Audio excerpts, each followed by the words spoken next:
Hello friends, स्वागत है आप लोगों का आपके अपने YouTube channel your study guide पर। तो फ्रेंड्स, आज हम लोग पढ़ेंगे राष्ट्रपति की शक्तियों को।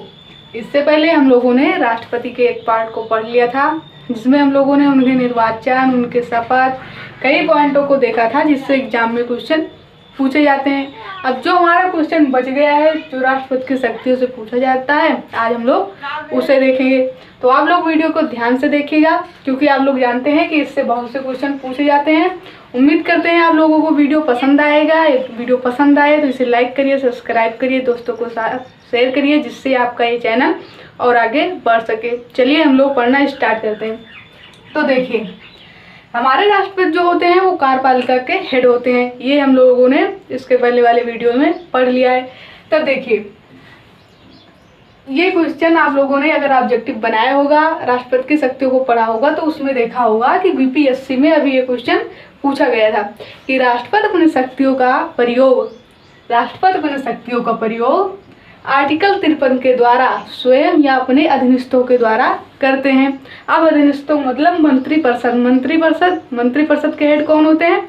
तो प्रधानमंत्री। तो राष्ट्रपति अपनी शक्तियों का यूज स्वयं या प्रधानमंत्री की सलाह पर करते हैं। तो ये क्वेश्चन बहुत इंपॉर्टेंट है, आप लोग इसे वीवीआई कर लीजिएगा कि राष्ट्रपति अपनी शक्ति का यूज आर्टिकल 53 के तहत स्वयं या प्रधानमंत्री की सलाह पर करते हैं। अब हम लोग देखते हैं कि राष्ट्रपति जो सर्वे सर्वा होते हैं, संविधान में सबसे ऊंचा पद किसी का है तो वो है राष्ट्रपति, जो हमारे कार्यपालिका के हेड होते हैं। तो कार्यपालिका शक्ति के अंतर्गत राष्ट्रपति के अंदर कौन कौन सी शक्तियां हैं वो हम लोग इसके माध्यम से देखेंगे। और आप लोग ध्यान रखिएगा कि देखिए, क्वेश्चन जो है पेपर में ऐसे कार्यपालिका का कोई पॉइंट उठा लिया जाएगा, मान लीजिए अनुसूचित क्षेत्र घोषित करना, और पूछा जाएगा कि राष्ट्रपति के किस शक्ति के अंतर्गत यह शक्ति आती है। तो आप लोग इसे ध्यान रखिएगा कि कौन सा पॉइंट किस शक्ति के अंतर्गत है। अब देखिए, हम लोग देखते हैं सबसे पहले कार्यपालिका शक्ति। कार्यपालिका के हेड राष्ट्रपति होते हैं और सबसे ऊंचा पद राष्ट्रपति का होता है। तो संविधान में और जो ऊंचे ऊंचे पद बनाए गए हैं, जैसे प्रधानमंत्री, supreme court, high court, CAG, उन सबकी नियुक्ति कौन करते हैं? तो राष्ट्रपति करते हैं। तो पहली शक्ति है कार्यपालिका की शक्ति में नियुक्ति की शक्ति। नियुक्ति कौन करते हैं? तो राष्ट्रपति करते हैं। किसकी? प्रधानमंत्री की, सुप्रीम कोर्ट, हाई कोर्ट के जज की, उसके बाद कैग की और राज्यपाल वगैरह, इन सब की नियुक्ति कौन करते हैं? तो राष्ट्रपति करते हैं। तो कार्यपालिका की शक्ति में पहला है नियुक्ति की शक्ति, राष्ट्रपति नियुक्ति करते हैं। दूसरा है अंतरराज्यीय परिषद का गठन। अंतरराज्यीय परिषद का गठन आर्टिकल 263 आर्टिकल 263 के तहत अंतरराज्यीय परिषद का गठन कौन करते हैं? तो हमारे राष्ट्रपति महोदय जी करते हैं। और ये भी क्वेश्चन आप लोग देखे होंगे कि ये भी क्वेश्चन बार बार पूछा जाता है। तो अंतरराज्यीय परिषद का गठन कौन करते हैं? तो हमारे राष्ट्रपति महोदय, अनुच्छेद 263 के तहत। अगला है वित्त आयोग। वित्त आयोग का गठन आर्टिकल 280 के तहत राष्ट्रपति महोदय जी करते हैं। और अगला है अनुसूचित क्षेत्र घोषित करना। जैसे आप लोगों ने पढ़ा होगा कि अनुसूचित जनजाति एवं अनुसूचित जाति। तो अनुसूचित क्षेत्र घोषित, किसी क्षेत्र को अनुसूचित क्षेत्र घोषित करना है तो वह शक्ति किसके पास है? राष्ट्रपति के पास है। और जब वह क्षेत्र अनुसूचित क्षेत्र घोषित हो जाता है तो वहाँ विशेष प्रकार के प्रशासन की व्यवस्था की जाती है। तो अनुसूचित क्षेत्र घोषित कौन करते हैं? यह शक्ति किसके पास है? तो हमारे राष्ट्रपति महोदय के पास। और किस शक्ति के अंतर्गत है ये? तो कार्यपालिका शक्ति। और उसके बाद SC, ST, OBC आयोग का गठन कौन करते हैं? SC, ST, OBC आयोग का गठन हमारे राष्ट्रपति महोदय करते हैं। तो कार्यपालिका की शक्ति में कौन कौन सी शक्तियां हैं? नियुक्ति की शक्ति है, अंतरराज्यीय परिषद का गठन वित्त आयोग, SC, ST, OBC आयोग का गठन, अनुसूचित क्षेत्र घोषित करना। तो ये 5 पॉइंट आप लोग ध्यान रखिएगा। अगला है वित्तीय शक्ति। अब वित्तीय शक्ति क्या होती है? तो धन से संबंधित जो शक्तियां राष्ट्रपति को प्रदान की गई है उसी को कहा जाता है वित्तीय शक्ति। तो क्या है इसके अंतर्गत? ये देखिए, धन विधेयक। देखिए, धन विधेयक कोई भी धन विधेयक है और उसे पास करना है तो उस पर सबसे पहले हस्ताक्षर किसके होने चाहिए? तो राष्ट्रपति की। धन विधेयक पर राष्ट्रपति का पूर्व में यानी सबसे पहले सहमति होनी चाहिए, तभी धन विधेयक पास होता है। तो धन विधेयक पर प्रेसिडेंट अर्थात राष्ट्रपति की पूर्व में सहमति होनी चाहिए। अब ये धन विधेयक वही है जिससे बहुत से क्वेश्चन पूछे जाते हैं, जैसे कोई विधेयक धन विधेयक है कि नहीं, इसकी घोषणा कौन करता है? तो हमारे लोकसभा के अध्यक्ष करते हैं। और धन विधेयक से यहाँ एक क्वेश्चन और भी आता है, धन विधेयक जो है वो हमेशा लोकसभा में ही पेश किया जाता है। धन विधेयक जो है वो हमेशा लोकसभा में ही पेश किया जाता है, वह ज़्यादा से ज़्यादा राज्यसभा में 14 दिन के लिए ही जाता है। तो धन विधेयक, कोई विधेयक धन विधेयक है कि नहीं, कोई विधेयक धन विधेयक है कि नहीं, इसकी घोषणा लोकसभा के अध्यक्ष करते हैं। और धन विधेयक पर सबसे पहले सहमति राष्ट्रपति की होनी चाहिए। तो धन विधेयक से आप लोग ये ध्यान रखिएगा। अगला है आकस्मिक निधि, आर्टिकल 267। आकस्मिक निधि पर संपूर्ण नियंत्रण राष्ट्रपति का होता है, या अनुच्छेद 267 के तहत राष्ट्रपति के पास शक्ति है। और है अगला है प्रत्येक वर्ष आर्टिकल 112 के तहत वार्षिक वित्तीय विवरण। देखिए, प्रत्येक वर्ष आर्टिकल 112 के तहत वार्षिक वित्तीय विवरण सरकार द्वारा संसद में पेश किया जाता है, यह आदेश घोषित करते हैं राष्ट्रपति महोदय। तो हम लोगों ने इसमें 3 पढ़ा। धन विधेयक पर राष्ट्रपति की पूर्व में सहमति होनी चाहिए। आकस्मिक निधि आर्टिकल 267 के तहत राष्ट्रपति के नियंत्रण में होता है। और प्रत्येक वर्ष आर्टिकल 112 के तहत वार्षिक वित्तीय विवरण संसद में सरकार द्वारा पेश किया जाता है, यह आदेश राष्ट्रपति जारी करते हैं। अब आता है विधायी शक्ति। विधायी शक्ति क्या होती है? तो संसद, आप लोगों को पता होगा कि संसद के 3 स्तंभ होते हैं, राज्यसभा, लोकसभा और राष्ट्रपति। तो संसद में जो राष्ट्रपति को शक्तियां प्रदान की गई हैं उसी को कहा जाता है विधायी शक्ति। तो हम लोगों को पता है कि हमारे राष्ट्रपति जो हैं वो संसद के एक अभिन्न अंग हैं। हमारे राष्ट्रपति जो हैं वो संसद के अभिन्न अंग है, पहला पॉइंट। दूसरा है कि कोई भी बिल यदि संसद में आता है तो बिना वो राष्ट्रपति के हस्ताक्षर के पास नहीं होता। तो पहला राष्ट्रपति हमारे संसद के अभिन्न अंग होते हैं। दूसरा है कोई भी बिल बिना प्रेसिडेंट अर्थात राष्ट्रपति के सिग्नेचर मतलब हस्ताक्षर के पास नहीं होता।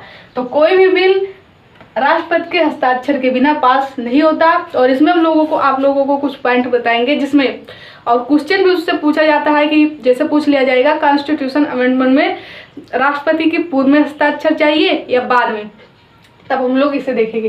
तो देखिए, हमारे राष्ट्रपति महोदय जी जो होते हैं वो संसद के अभिन्न अंग होते हैं। कोई भी बिल बिना राष्ट्रपति के हस्ताक्षर के पास नहीं होता। और कॉन्स्टिट्यूशन अमेंडमेंट अर्थात संविधान संशोधन के लिए राष्ट्रपति के जो हस्ताक्षर होते हैं वो पहले होते हैं।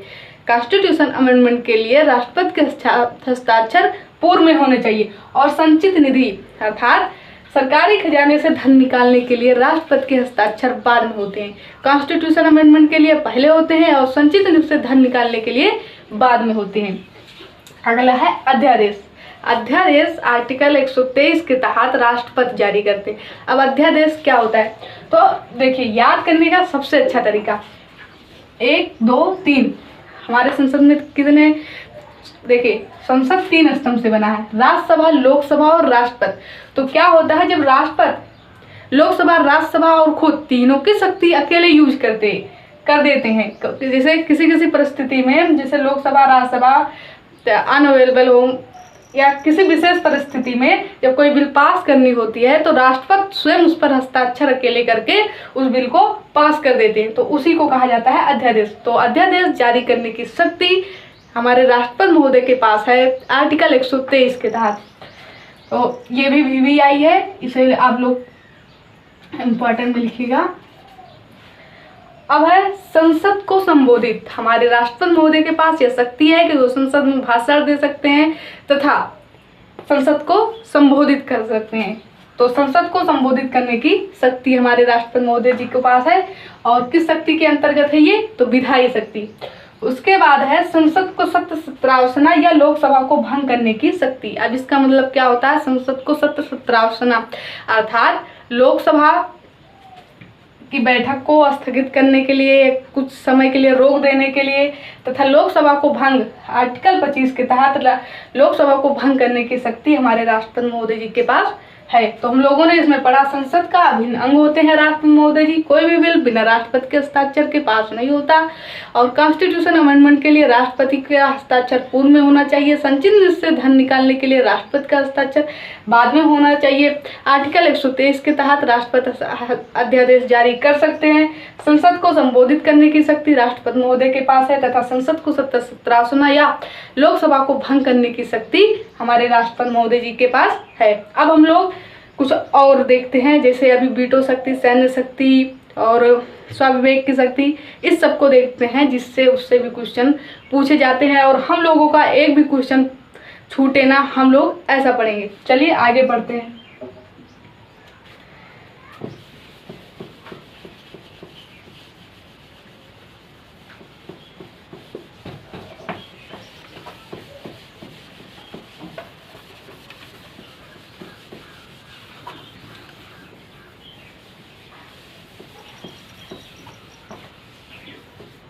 अब हम लोग देखेंगे सैन्य शक्ति। सैन्य शक्ति में राष्ट्रपति को कौन कौन सी शक्तियां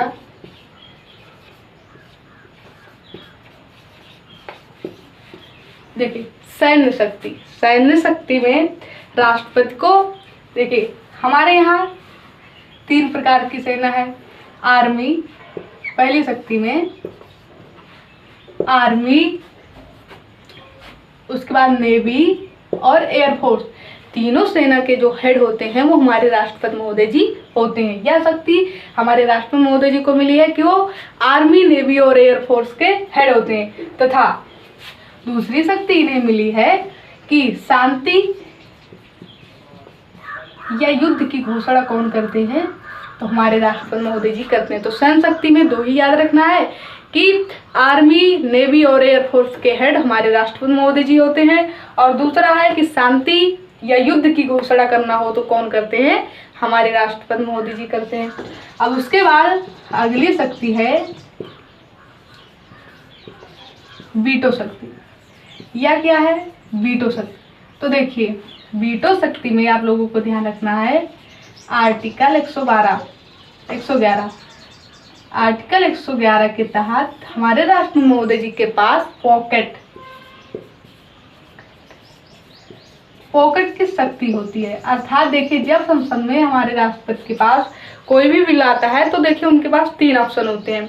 या तो लोकसभा में क्या करें, उसे पुनर्विलोकन के लिए भेज सकते हैं।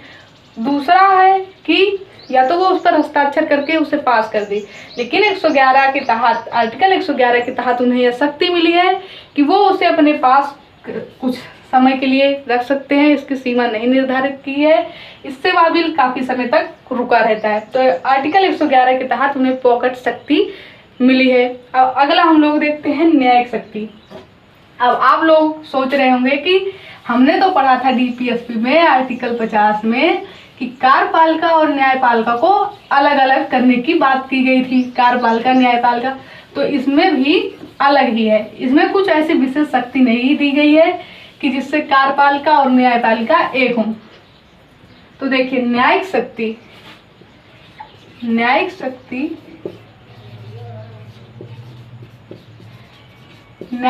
में देखिए, न्यायपालिका की कुछ शक्तियां जो राष्ट्रपति को दी गई है उसमें क्या क्या है।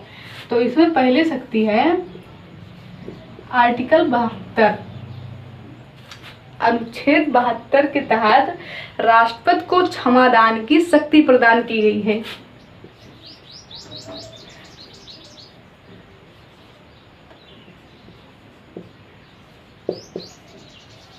देखिए, आर्टिकल 72 के तहत राष्ट्रपति को क्षमादान की शक्ति प्रदान की गई है, चाहे वो राज्य स्तर की हो या संघ। तथा साथ ही साथ उन्हें यह और भी शक्ति दी गई है कि वह किसी की सजा बढ़ा सकते हैं या घटा सकते हैं। तो क्षमादान की शक्ति राष्ट्रपति महोदय जी को है। और दूसरी है आर्टिकल 143। आर्टिकल 143 के तहत हमारे राष्ट्रपति महोदय जी सुप्रीम कोर्ट से सलाह ले सकते हैं। आर्टिकल 143 के तहत हमारे राष्ट्रपति महोदय जी सुप्रीम कोर्ट से सलाह ले सकते हैं। यह शक्ति इन्हें न्यायिक शक्ति के अंतर्गत मिली है। और इसके बाद जैसे हम लोगों ने कार्यबल का शक्ति में पढ़ा था कि नियुक्ति की शक्ति हमारे राष्ट्रपति महोदय जी के पास है, उसी में न्यायिक शक्ति में है सुप्रीम कोर्ट या हाई कोर्ट के जज की नियुक्ति हमारे राष्ट्रपति महोदय जी करते हैं। तो क्षमादान की शक्ति, सुप्रीम कोर्ट से सलाह लेने की शक्ति और सुप्रीम कोर्ट हाई कोर्ट के जज की नियुक्ति कौन करते हैं? हमारे राष्ट्रपति मोदी जी करते हैं न्यायिक शक्ति के अंतर्गत। अब हम लोग इसमें एक शक्ति और पढ़ेंगे, इससे हम लोगों का कंप्लीट पूरा हो जाएगा। अगला है स्वविवेक की शक्ति।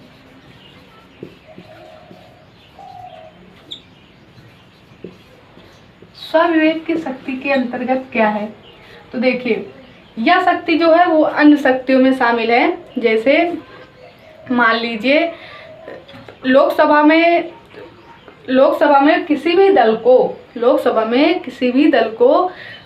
बहुमत नहीं मिलती है, तो क्या होता है कि राष्ट्रपति महोदय जी जो होते हैं वो अपने विवेक से किसी को भी चुन सकते हैं। राष्ट्रपति महोदय जी किसी को भी चुन सकते हैं जिसे लगे, राष्ट्रपति को लगे कि ये बहुमत प्राप्त कर सकते हैं, तो राष्ट्रपति अपने विवेक से उन्हें चुन लेते हैं। जैसे प्रधानमंत्री को चुनना हुआ, तो यह शक्ति जो है वो स्वविवेक की शक्ति के अंतर्गत आता है। तो यह अन्य शक्तियों में शामिल किया गया है। अब आप लोगों को एक दो पॉइंट हम और बता दें कि राष्ट्रपति का जो वेतन होता